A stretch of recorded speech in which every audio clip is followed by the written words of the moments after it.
It would be so nice if we could come together and straighten out the world and straighten out the problems and straighten out all of the death and destruction that we're witnessing. That was President Trump last night, attempting to send a message of unity of sorts after a landslide victory in the Iowa caucuses. Now, Trump finished the Republican caucuses with a historic 51% of the vote. You're looking at it right here, significantly more than Ron DeSantis and Nikki Haley's second and third place totals combined. DeSantis coming in at 21.2%, Nikki Haley a little above 19%. So how did Donald Trump do it? This is the map that we're looking at right now. Everywhere you see red is a county that Donald Trump won. Now, you might think to yourself, Donald Trump, pretty dominant in the Republican Party. We've seen the polling. It looked like it was going to look like this. This is why this is a surprise. This is why the Trump team feels like they hit exactly the type of place they needed to be heading into New Hampshire. Just flash back to 2016. Donald Trump didn't win the caucuses. He lost to Ted Cruz. And everywhere you see yellow or a brighter red, those are counties that Donald Trump lost. Let's go back to 2024. All of them, save for one, Donald Trump won. Now, what does that actually mean? Think about the overperformance, where Donald Trump did better than he did in 2016. Trump outperforming 2016, literally all 99 counties, he did better than he did in 2016. Here's maybe a different way to put this. Where did Trump actually underperform in 2016? That would be none. Trump win margin above 10%, 10% higher than everybody else in the actual primary. Every county except for two. Ames, which is more of a college town, which he actually ended up winning, unlike in 2016. And in Johnson County, where Iowa City is, the University of Iowa, where Nikki Haley won by all of one vote. That is not a sweeping victory based on my math. Granted, not a math guy, but pretty confident in that. So how did he actually do it? Well, there were two things that we were really watching coming into this caucus experience. One was up here, the northwest area of the state. This is evangelical country. This is country that Donald Trump struggled mightily with in 2016. Donald Trump winning all four of those counties, flipped back into 2016.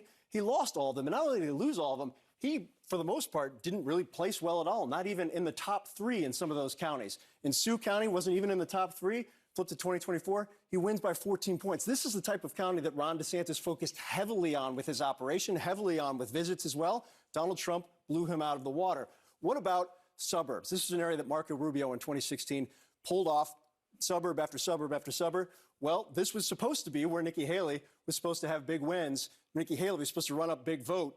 Not this time around. In 13 of the counties that CNN labels as suburbs, Donald Trump won 12 of them. Again, only losing one. Johnson County, where Iowa City, the University of Iowa is, losing it by one vote.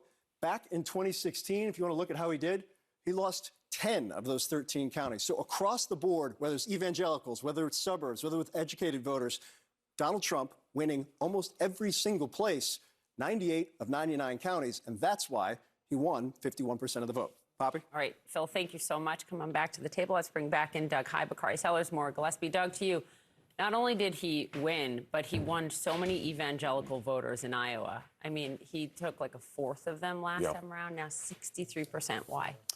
Because he's been able to have those voters really identify with him. Donald Trump is not an evangelical by any means. He's not really a strong Christian. But evangelical and religious conservatives identify with Trump as a lifestyle, as a brand. And that's been very hard to shake. And it's why those counties that Phil pointed out in northwestern Iowa turned so dramatically. And it, I think, is what's going to make not so much New Hampshire, but South Carolina very interesting. If Nikki Haley has a strong showing in New Hampshire, religious conservatives in South Carolina, I think we can learn a lot from with what happened in Iowa. Well, when you look at kind of in New Hampshire, the moderate vote, the independent vote, in the suburbs, the college-educated, that's not supposed to be Trump's base. College-educated voted more for Trump than they did for Haley. Trump picked up every single suburban county except for one. How does that not translate into problems for Nikki Haley in New Hampshire? You're talking about in Iowa? Yeah, in Iowa when they go to New Hampshire. Okay, so in Iowa, I mean, what, 65 plus was the majority of the group that voted in the caucus, right? And 97% of them were white, I think is roughly the estimate. Yeah. So in New Hampshire, they have long said, I mean, more than half of the GOP voters have said they would take anybody but Trump.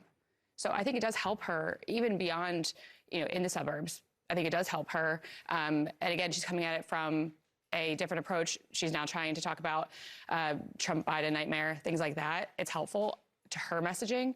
In Iowa, though, I think also their focus was just Trump. I mean, it doesn't matter. They put abortion as like number 4 on their issue list, but it came to Trump. They put immigration as number 1. They put economy as number 2. You know, that's a stark difference. Biden, by the way, if this is a head-to-head, is polling so terribly on the abortion. I mean, on immigration and the economy. Yeah, absolutely. But Bakari, can we move to your home state? Because Doug brought up, what does this portend for Nikki Haley and Trump in South Carolina? Tim Scott is a big question mark this morning. Our reporting is that he may officially get behind Trump. It would be a big blow to Nikki Haley, being a senator from her state. Every one of the major political figures in South Carolina, outside of a few state house members, good friends of mine, Nathan Ballantyne, Tom Davis, for example, and Ralph Norman, they actually went to Iowa to caucus with her. Those are good friends to have. But Tim Scott is an interesting character because he's the only one who has that gravitas, who's kind of stayed out of it.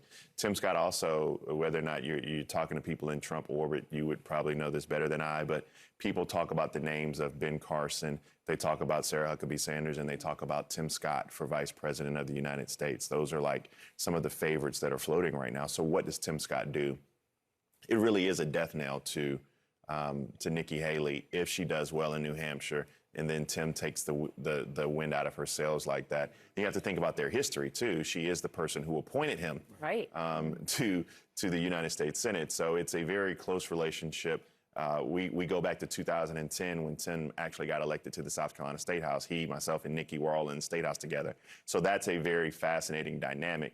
But he is that evangelical. He does speak to what the future of the Republican Party hopes to be. He is a consummate conservative. He does have opportunity zones, and he can talk about issues that matter. If he supports Donald Trump, I mean, I think it's over already, but you can start cranking up the bus. I think this is where the politics get personal. If we go back to 2016, the Jeb Bush campaign loathed Marco Rubio for the sheer audacity of running. It wasn't Marco's turn, they thought. That same dynamic was true with the Haley and Scott campaigns throughout the process while Tim Scott was still running.